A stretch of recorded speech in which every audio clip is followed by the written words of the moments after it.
This is the SAU Report, a program featuring interviews with the faculty, staff, students, and alumni of Southern Arkansas University in Magnolia.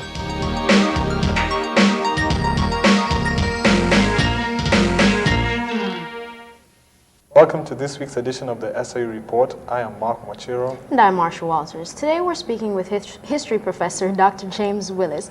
Welcome to the show. Thank you. Well, would you please tell us about your professional background?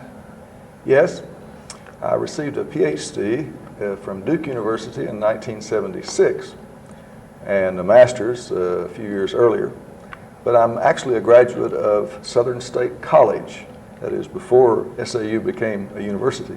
And I graduated with a bachelor's degree in 1967 from Southern State. Okay. When did you realize that you wanted to teach, and what exactly inspired you? Well, like so many students who came through Southern State in those years, I had this marvelous American history teacher named Dr. Robert Walls. And he was such an inspiration that he changed my mind, you might say. I had entered the university or college in those days thinking I wanted to be a lawyer. And sort of under his tutelage, I decided I'd like to do what he did. And so that's sort of why I became a teacher, I think. Okay. So why did you choose history in particular? Is it because of that? Well, you know, I've just always loved history, and I think probably that comes from the influence of my father more than anything else. He was one of these Depression babies who never got to pursue higher education, but he was a sort of self-taught fellow, and he had wide-ranging interest, but especially in history. And so from my earliest memory, he was always talking to me about history, and I think I just sort of absorbed it from childhood. Okay. Have you taught at any other universities, and if so, how did the students there differ from the students at Southern Arkansas University? Well, in the late 60s, when I first departed graduate school after getting my master's, I did teach at what was then called Little Rock University. It was a private school. Later it was incorporated into the University of Arkansas, and so it became University of Arkansas at Little Rock. And that school then, as now, serves a lot of non-traditional students. It runs a full evening course of classes for people who work during the daytime. And so when I first taught, I had 2 classes in the day and I had 2 classes in the evening. And most of the students I was teaching in the evening were quite a bit older than I was. Okay, so did you feel that those non-traditional students lent a lot to the history class, it being of the past, and they could add personal experiences to that? Oh, certainly. And non-traditional students, because they're a bit older perhaps and have settled down, perhaps married, often with children, they can focus. They're probably more serious about their studies than someone who's just out of high school and who has a lot of interest and lots of things to do other than study. Okay. What are some of your accomplishments here at SAU? My accomplishments? Yeah. Well, I guess endurance would be one. I've been here as a teacher since 1969. Now, I had a 2-year interruption when I went back to graduate school, but I've been here a very long time, and I've participated in, I think, the evolution of the university, and I hope I have contributed in various ways by participating on committees and helping shape the curriculum and the changes that the academic side of the university has gone through in the last 30 years. Are you the longest professor here? Oh, well, I'm working on it. No, I think there maybe are 3 or 4 or 5 who've been here longer than I have, but it won't be long before I'll be in one of those 1 or 2 who's been here longest. Okay. What exactly is your teaching philosophy, and how do you go about applying that in the classroom? Well, you know, I suppose I am traditional and in some ways maybe a bit behind the times. Teachers are often called professors, and we're supposed to profess what we know. So more often than not, I use the lecture method in the classroom. I think students need to know what I know and what I've spent a lifetime learning. But I do try to make assignments, particularly those that are outside of class, that are aimed at giving students the skills that they will need to learn on their own. And so I always try to gin up the class with an outside assignment or two that gets the students to the library or some other source of information, now especially on the internet, which is available to all. And how has teaching changed you, and how does it affect your day-to-day life? How has it changed me? Well, I'm not certain that it's changed me so much. I think one reason that Dr. Waltz was able to persuade me to move from law to teaching is that I finally learned what he knew, and that is by being a teacher you could be a lifelong learner. It's not that other people don't learn, but teaching is sort of the learning profession. And so I hope I convey that to my students. I try to, and as long as you're still learning, you're still energetic and fresh, and so that's what I try to do. Okay. From your webpage, we learned that you had a rural upbringing. What did you think were some of the advantages of being brought up like that? Well, I don't know. Obviously, there are a lot of disadvantages in the sense that you're perhaps not exposed as much to the wider world, and that was especially true when I was growing up in the 1950s. This is really before the internet. This is before cable television. We could get some television from Little Rock, but it was pretty snowy, you know, and so there were a lot of things that were disadvantages, but certainly one of the big advantages was a kind of close-knit community where people were very supportive and encouraging, and I think that goes a long way toward giving people self-confidence and a willingness to go out into that wider world. Did that affect your decision to teach at Southern Arkansas University as opposed to another university, maybe in a city or somewhere else in the country? Well, it probably has had that effect. It's not that I dislike cities, but Okay. I'm more comfortable in a small town and in a smaller atmosphere, I think, and that may be because of my childhood in a rural setting. You talked about having the baths outside the house and Having the what? having showers and taking daily baths outside the house. Oh, no, and actually we did have an inside facility for taking baths, but I think maybe you were mentioning an incident that I recounted on a personal web page, in the sense that I'm old enough to remember when my family did not have hot water, Oh, that's what it was. and so in fact had to heat water outside if you wanted to have a hot bath inside, and also heating water for washing purposes. I also remember ice boxes. My wife was always correcting me when I talk about ice boxes. She says, they're not ice boxes, they're refrigerators. But truly, when I was 5 and 6 years old, we had an ice box, and you had to go down to the local ice house and get a 25-pound chunk of ice and put it in the ice box for 2 or 3 days to keep your products cool. It didn't run by electricity. We had electricity, but we didn't have a refrigerator, just an ice box. Okay. You're responsible for revamping the PreLaw Society here at Southern Arkansas University. What exactly prompted you to do that? Well, we have, in this program, as in many others, a kind of cycle in which there's interest, and then perhaps students change and they move in different directions. And so for the last several years, a rather active pre-law organization had not been so active. And I gathered that students were more interested these days, and so we needed to revitalize it. This is called Phi Alpha Delta. It's a legal fraternity that is actually available and was created, I suppose, for lawyers. It's certainly in law schools, but the organization some 10 or 15 years ago began to have undergraduate chapters, and we established a chapter here in the mid-1980s. And it had sort of been in decline, and so I thought it was time to energize it because students wanted something like that. Okay. One of the activities your department is involved in is the Waltz Lecture. Can you please elaborate on that? Oh, yes. I mentioned earlier, Dr. Robert Waltz, who was a longtime history teacher here at SAU. He and his wife were without children, and really they were only children themselves, so they didn't have relatives. and they left their estate to the university and to a couple of other local institutions, church and so forth. And with that money, an endowment was established that provides scholarships to majors in our department. It does quite a number of different things, but one of the things it does is provide resources to bring in really a big name historian or political scientist, or something of that sort, each fall. And we've been very successful over the last 5 years or so in having people who are very prominent in their professions and who students at SAU would just never see without the resources that this Waltz endowment provides.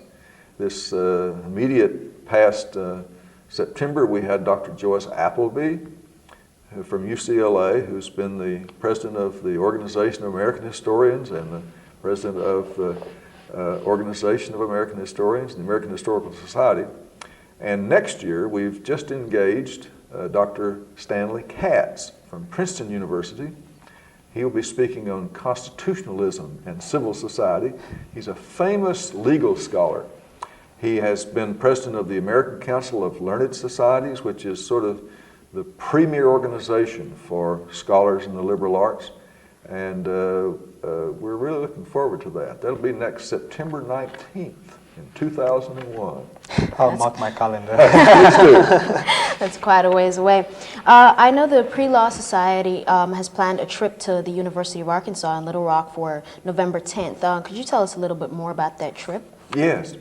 I won't be going, but two other people in the department who are also involved in pre-law advising, Professor Claudel Woods, who is also a local attorney here in Magnolia, and a new person in our department, Dr. Susan Zlotke, will go with as many students as we can put in a 15-passenger van and who want to go.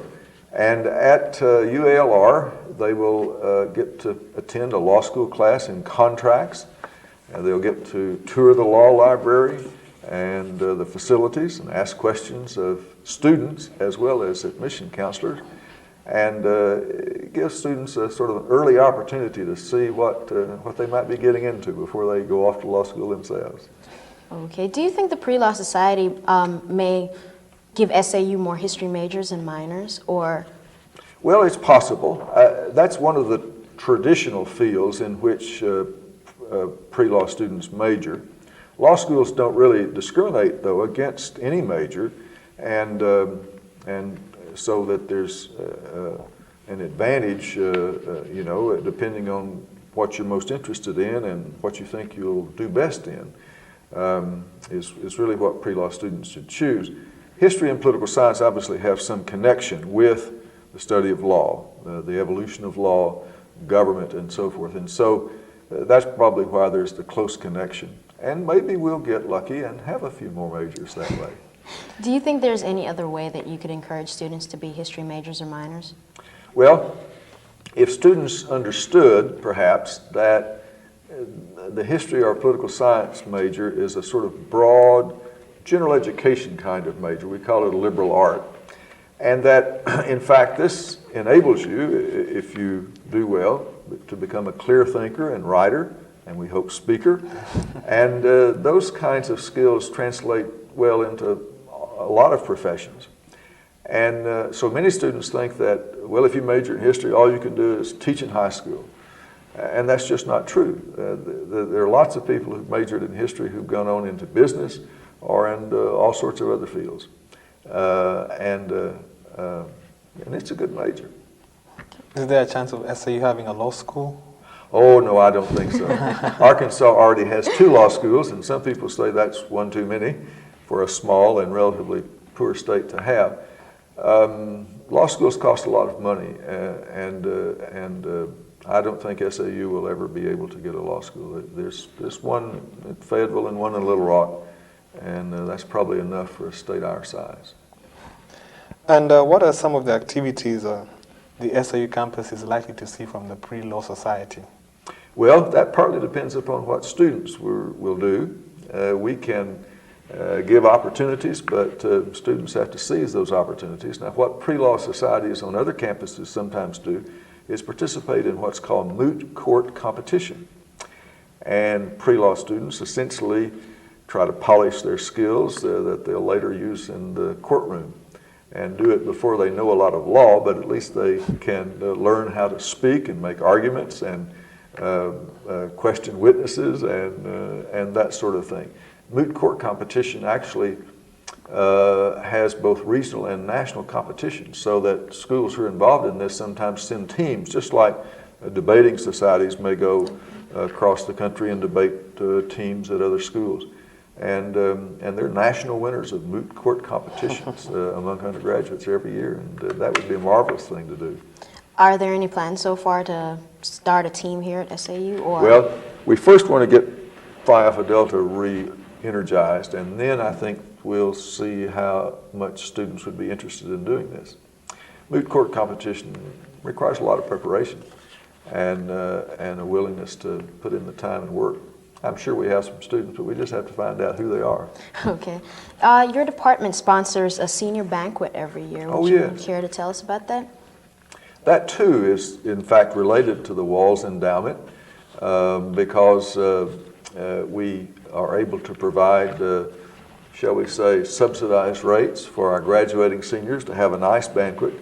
And we try to have a speaker, usually of local origin, that is usually within the state of Arkansas, come in and give them a 30-minute or 40-minute talk on some academic topic. It's sort of our farewell bid, you know. We don't want to let them get away without hearing a last lecture. And we have also in the past provided those students who are graduating with free subscriptions to professional journals, and that too is made available by the Waltz Endowment. It's just our way of saying we were glad you're here and we wish you well. Turning back to history, what's the most important thing that a student can learn from your classes? Oh my goodness. I hope that students learn that people who lived in the immediate past, let's say the last couple of hundred years, in some ways are not altogether different from ourselves. I'm not exactly a muckraker in the sense of always picking up the negative things, but it seems to me that part of the cynicism that we have today about politics and politicians stems from an overly idealistic view and perhaps some naivete about what the past was like. And if we understand that these great figures in our past were also human, and they made mistakes, and yet they attained great things, then maybe we'll have a better appreciation of what our contemporary figures are like and what their potential is.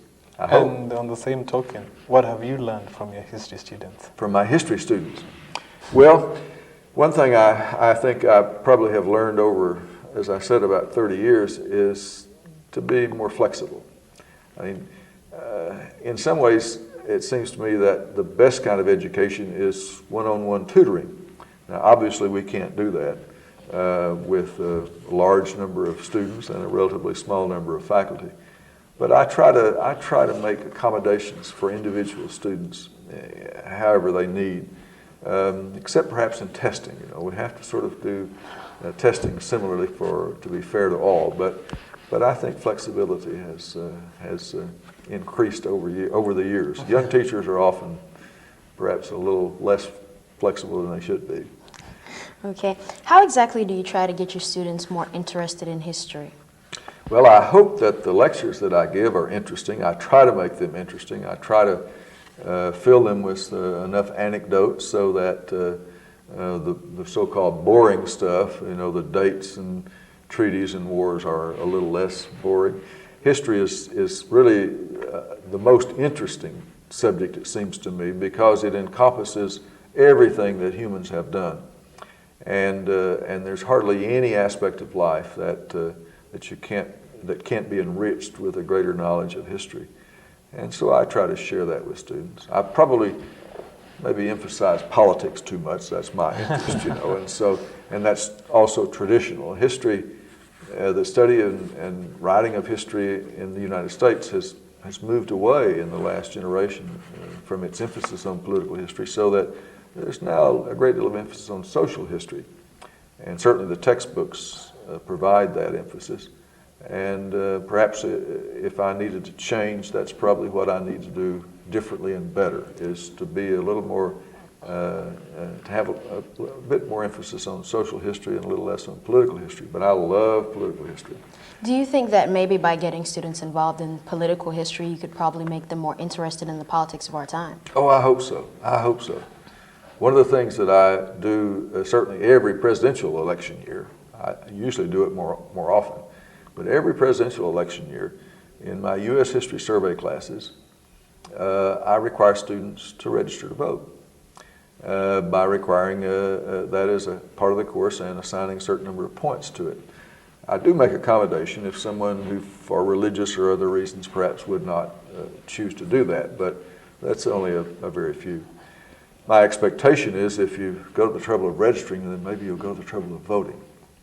I've also this semester, and often in past years, had students do presidential election journals, so that they have to go out and read particular articles from the New York Times or look at C-SPAN or a variety of media sources and keep a journal, and in the process maybe learn to write a bit and also learn something about the presidential candidates. So if they do go vote, they'll have a better informed choice. Is it working so far? I hope so. We'll find out. I get the journals back on November the 9th or 10th, and we'll see how well they've done. Did they at least talk to you about it outside class or? Sometimes. I try not to inquire into students' opinions about candidates because I don't want them to feel as though I'm pressuring them one way or the other. If they volunteer, that's fine. Okay. And what strategies do you think could be implemented to encourage students to go out and vote? Oh, to go out and vote. You know, that really is one of the most troubling things, and I certainly don't have any answers that the experts on the national scene have.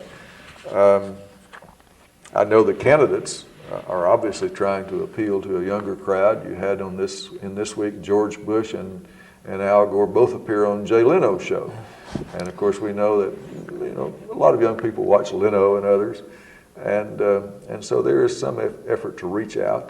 MTV has done some things, and I think one of the problems though for young people is that there's so many things in life that are reaching for their attention in the years between 18 and 24. There's school, there's girlfriends and boyfriends, there's all sorts of things. And parties and stuff. Parties, that's true. But it would be a better country if more young people voted. Okay. We were informed that you're currently building a webpage about the history of Arkansas. Could you tell us a little bit more about that? Oh, yes. Actually, it's on the history of Southwest Arkansas. Southern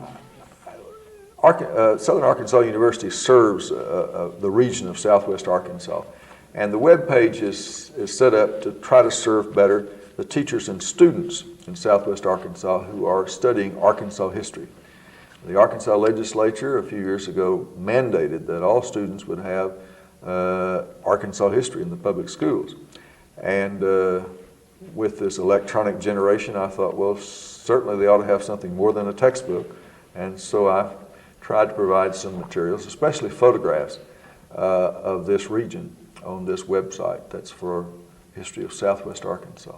Is it up and running now? It is up and running. I don't have as much time to deal with it this semester as I've had in past because I've sort of become the chair of my department, at least for this year, and that takes quite a bit of time, but it is available. I'll give you the web address for those who might be interested. You type in your web browser http:// and you type in peace, PEACE, .saumag.edu/SWARK, SWARK, for Southwest Arkansas. Okay. I want to thank you, Dr. James Willis, for being on the show today, and for the SAU report. I'm Marsha Waltz. And I'm Mwachiro. Till next time, bye.